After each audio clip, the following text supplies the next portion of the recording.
celui-là. Nous allons nous embarquer et partir pour notre troisième voyage, le troisième univers que nous allons vous faire découvrir. Cet univers a pour thème la ruée vers l'or, qui a rendu depuis toujours fous les hommes, qu'il s'agisse de l'or ou d'une autre richesse, et c'est le cas de l'opale. Le plus grand gisement d'opale se trouve là-bas, en Australie méridionale, au milieu du désert de Thomson, le centre rouge, comme on l'appelle là-bas. Et l'opale a donné naissance, depuis quelques dizaines d'années, à un univers fascinant, entièrement souterrain, qui est la ville de Coober Pedy, où des milliers d'hommes et de femmes ont choisi de vivre.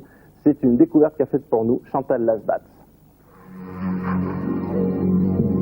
Il y a des années-lumière, l'Éternel pétrifia une femme d'une beauté éclatante que désiraient 3 dieux jaloux. Brahma lui donna son bleu céleste, Shiva son rouge flamboyant, et Vishnu l'éclat du soleil, que recèle aujourd'hui aux confins du désert de Simpson, au sud de l'Australie, une terre où affleurent les plus riches filons d'opale du monde. Depuis leur découverte en 1915, des milliers d'hommes y sont venus creuser le sol à la recherche de celle qu'on nomme en Orient l'encre d'espérance. Nombre d'entre eux sont morts pour cette pierre précieuse dont Pline l'Ancien disait que rien ne pouvait lui être comparé. Pour l'arracher aux profondeurs, ils sont aujourd'hui quelques 5 à 6 000 chercheurs d'opale, accourus d'une quarantaine de nations, vers ces territoires brûlant par plus de 45 degrés en été, là même où furent tournés de nombreux films australiens comme Mad Max.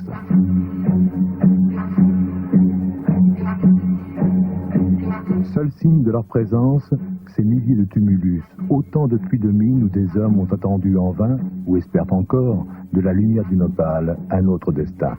Le trou de l'homme blanc, Coober Pedy en dialecte aborigène, a donné son nom au lieu, Coober Pedy. Une ville de 5000 habitants, enterrée pour la plupart par 25 à 30 mètres de fond, là où se trouvent les meilleurs filons. Seuls les quelques 200 aborigènes de Coober Pedy vivent sous le ciel que scrutaient leurs ancêtres dont le sol et les sous-sols appartiennent aujourd'hui aux Blancs.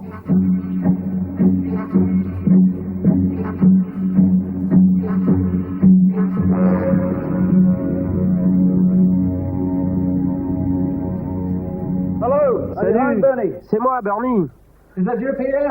Y a quelqu'un en bas? Come on down. Was able to build a solid base of matching systems. What a fluke. What a fluke. Keep on going. Oh, 2 points for you.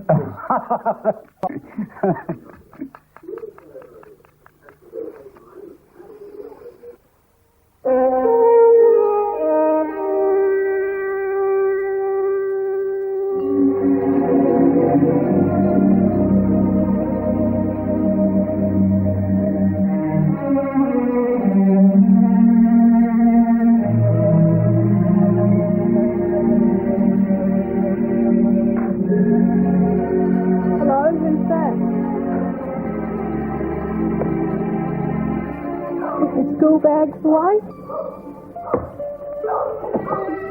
Like a drink, something sweet. With you.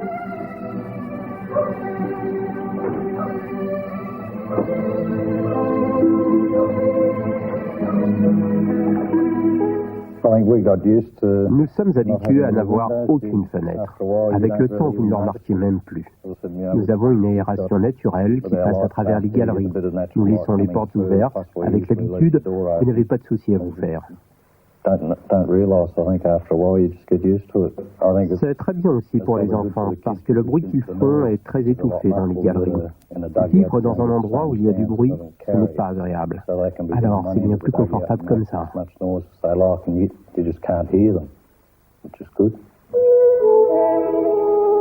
Une climatisation naturelle, 20-25 degrés d'une saison à l'autre, et pour ceux que la fièvre de l'opale rendait malade, la possibilité de creuser à tout moment, ont convaincu la communauté de Coober Pedy. Le tout sous terre y crée un nouvel art de vivre autour de l'opale. Et dans ce qu'ils appellent leur dugout, personne ne se soucie du caractère maléfique que certains prêtent à cette pierre précieuse depuis la parution en 1829 d'un roman de Walter Scott.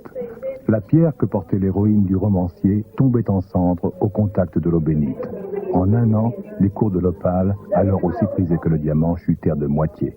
De là à la décrire comme la beauté du diable,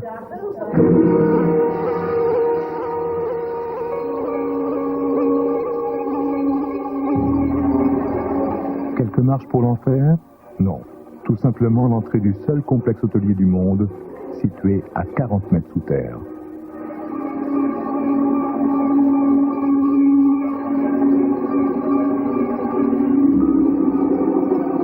Les croyants peuvent y retrouver leur Dieu dans cette église rappelant celle des premiers chrétiens, ou sauter avec le solide coup de fourchette des Australiens sur un steak de kangourou à 45 francs et discuter alors de l'arrivée prochaine des Kishan, ces commerçants chinois qui, avec les Allemands et Japonais, tiennent le commerce mondial de l'opale.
Quelques pains d'explosifs, un treuil ou une échelle de corde, une pioche, un bon coup de rein et beaucoup de courage. Le bureau des concessions de Coober Pedy ne vous réclamera que 25 $ australiens, moins de 120 francs, pour que vous puissiez tenter votre chance comme tant d'autres.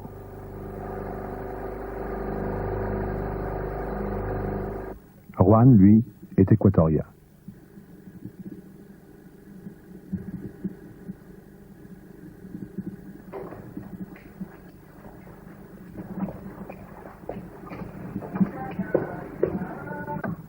Oh, thank you.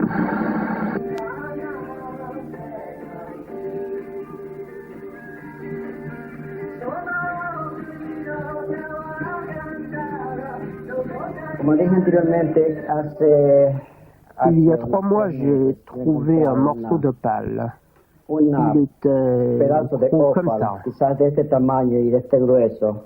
Et je l'ai Lo vendu vendí por 18 000 francs. $4,000. C'est le plus gros morceau que Ha sido j'ai una de las trouvé. piezas individuales de mayor valor que he encontrado. Pero espero que algún día, como todos, J'espère qu'un jour, encontrar una gran je vais faire fortuna. fortune comme nous l'espérons tous Esa es à la Coober Pedy. ilusión que nos trae todos aquí a Coober Pedy.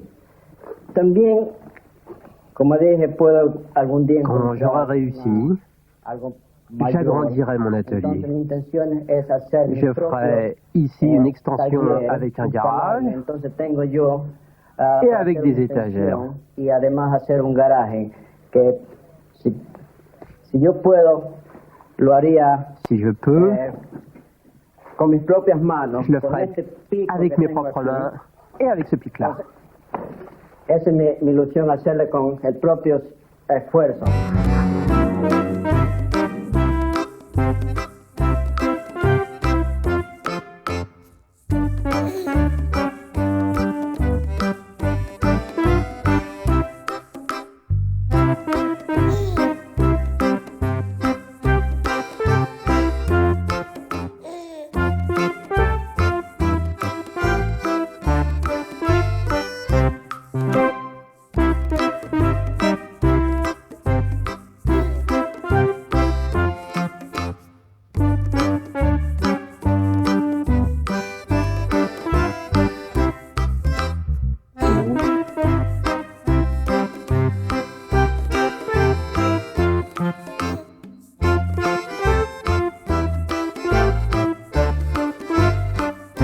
On ne trouve pas d'ouvriers ou d'employés à Coober Pedy.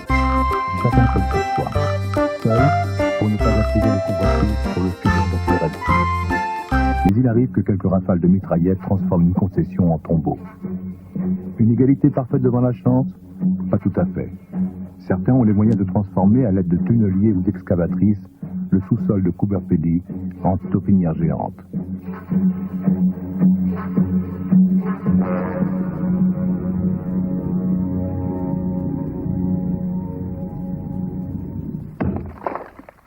la figure locale de Cooper Pedy, un ancien chasseur de crocodiles.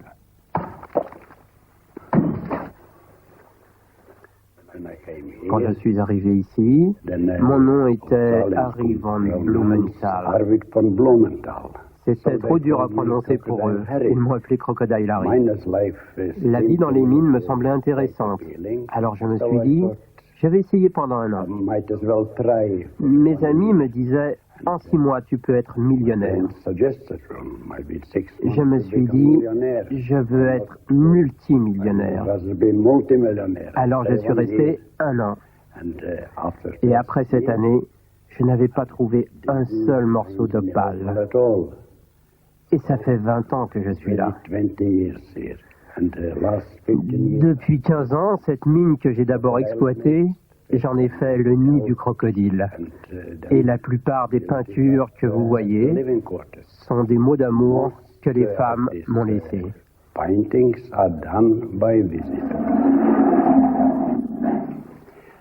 Ça, c'est ma douche.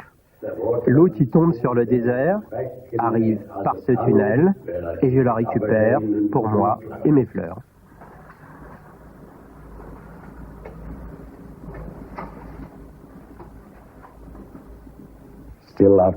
Même après 15 ans, et bien que je ne sois plus aussi jeune et aussi rapide,